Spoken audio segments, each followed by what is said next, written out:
আজকে আমরা দেশি মুরগির কষা ঝোল করব, সেজন্য প্রথমে মুরগির মাংস নিয়েছি, কড়াইয়ে সব মশলা দিয়ে একসাথে ভালো মতো কষাবো।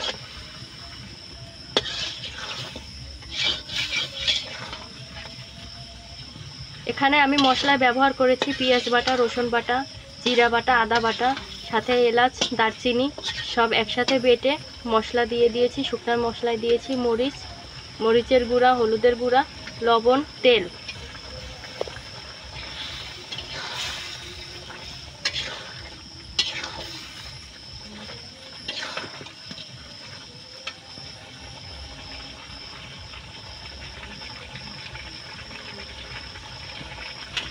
পাঁচ থেকে 7 মিনিট ভালো করে কষিয়ে নেব।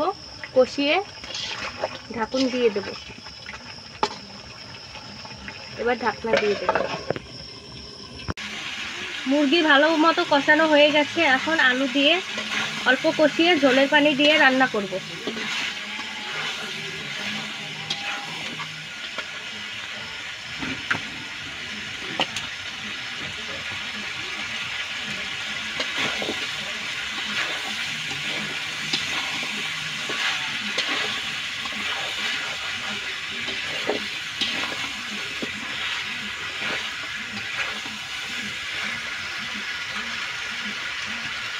এখন ঝোলের পানি দিয়ে দেব।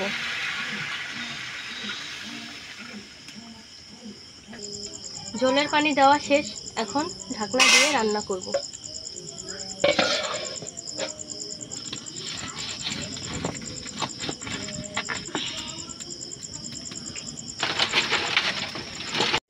ঢাকনা খুলে দেখব আমাদের মুরগির মাংসের কষা কতদূর রেডি হলো।